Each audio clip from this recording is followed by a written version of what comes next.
Greeting Calm 600, this is Ben Frazier.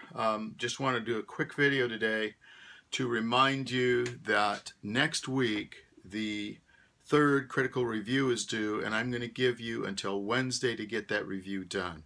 So that's not due on Monday as it says in the syllabus, but Wednesday.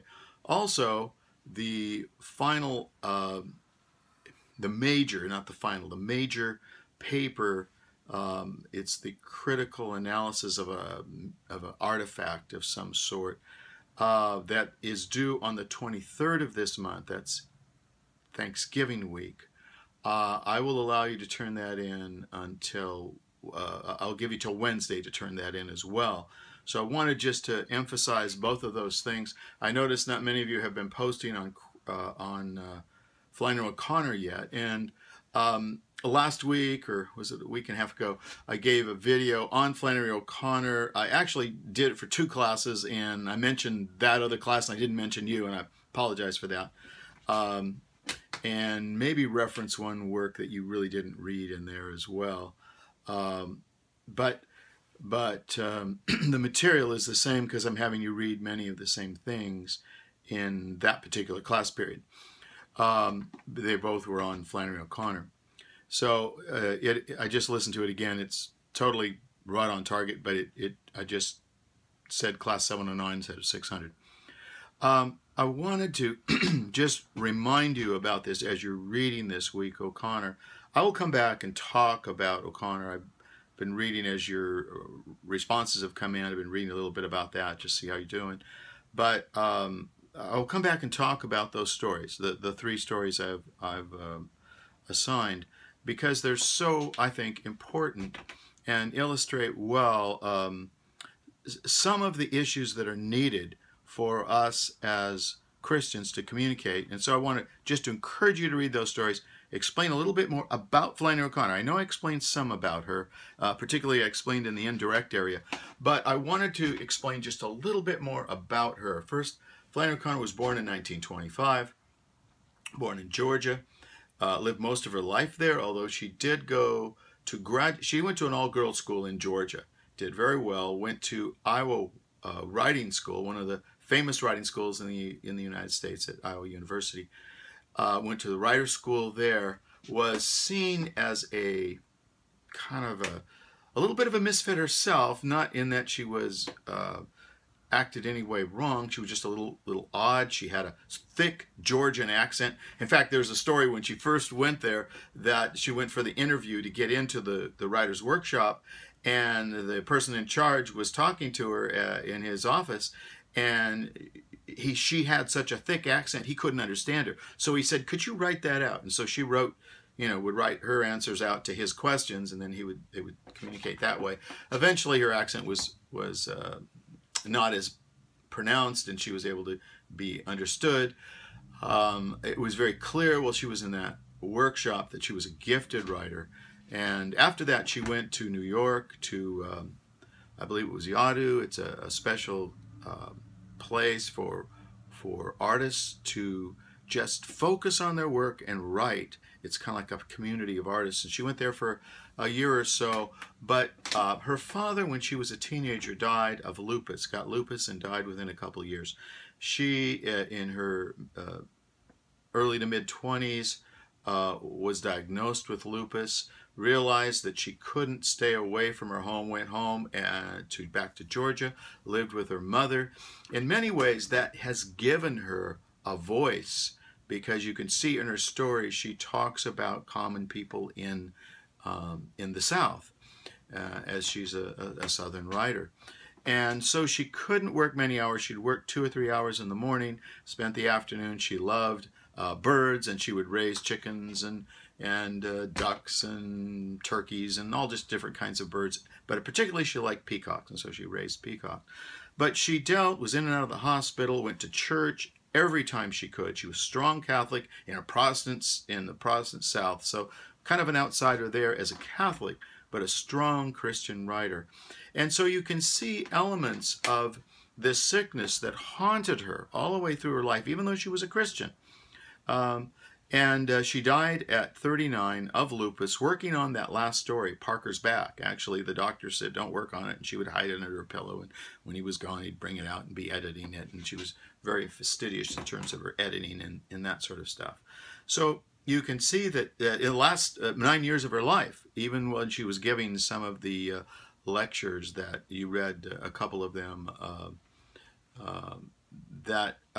or short stories, but the lectures, she was on crutches and spent the last 9 years of her life on crutches. So died at 39, same age as Dietrich Bonhoeffer, and you read him earlier in the semester. Her writing was not very, as I said before, sentimental, because she was trying to write to an audience that, for the most part, I think at one point she says, did not believe in fact or faith.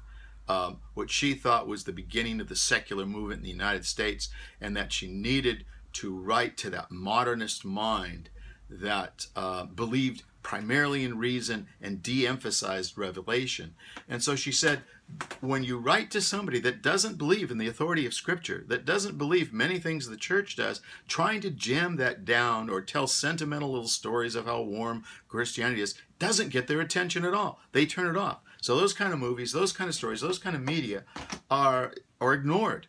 And she was trying to be heard. So she's not writing for the Christian audience so much as she's writing for people who do not really believe in Christianity. How to get their attention then? How to smuggle, as Lewis would say, Christian theology and truth into those stories. And so if you read A Good Man is Hard to Find, those last 3 pages are just full of profound questions. And those questions are about God. They're about, what is the meaning of life? Why do I live? How do I justify all the evil I've done with all the good that I'm trying to do? Or the judgment with all the good, as the misfit was trying to do. What does Jesus really mean? What if I would have been there, would I have really known him? Those are all there in their stories. And even though the stories aren't comfortable, they're not meant to be comfortable. They're meant to provoke thought. And they're meant to be taken seriously, and not one of the consequences of Christians, all of Christians' many Christian testimonies and many Christian people who are artists with Christian concerns, is that their stories always end wonderfully. They end, the sick get well, the lame walk, the poor are rich, those kinds of things. And she says the problem is, that's wonderful when it happens, and it certainly can happen, and she would hope it would happen to her. But the fact is, many times, most of the time, that doesn't happen. And we all know that that's true. We all have, and so she said, if we tell stories with that sentimental, that everything's going to be better, everything's progress, that, of course, modernism holds that same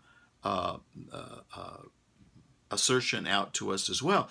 She said, people know that it's not real, and so reality is the casualty of those sentimental stories. So she says, I need to tell stories that provoke thought and thinking, and that people will be drawn to. Maybe I won't give them the whole thing. The whole part of indirect communication that she is an example of is that you don't give them all the information. You give them enough and point them in the right direction and let them untie the knot. Let them figure out what the story really means. And so she's doing that. And in so doing, she asks these provocative questions that continue to haunt people long after they've read her story, and many times force themselves back to those stories and to seek out answers. And they believe these stories are real because they know they are addressing the same kind of problems that they see other Christians in life addressing, that they themselves maybe aren't Christian, but do address as well. So it provokes thought, it causes them to really think seriously about questions most people want to ignore.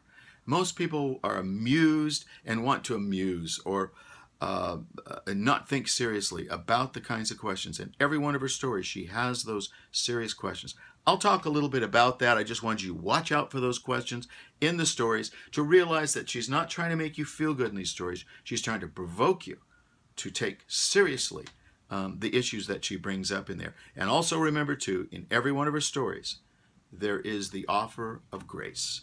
Now, it is subtle. It is very, very subtle. You don't always see it. Sometimes you'll miss it. Sometimes you wonder.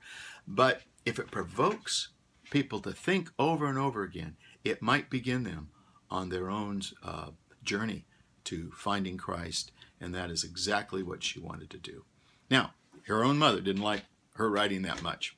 She thought, why can't you tell a nice, calm, and clear story? She would get letters from readers saying, I get home, I've worked all day, I'm really tired, I need something to comfort me. Well, that's not the story you pick up. That's not the book you pick up. She was trying to provoke serious thought about reality. And in their stories, she exaggerates, but in their stories you can identify with these people, because those are the same kinds of questions deep in our heart that Christian or non-Christian, we're all really asking. And so, hope this helps you. Do get and respond to that, and I'll come back and talk about each one of those stories next week for you. Okay, God bless. Bye-bye.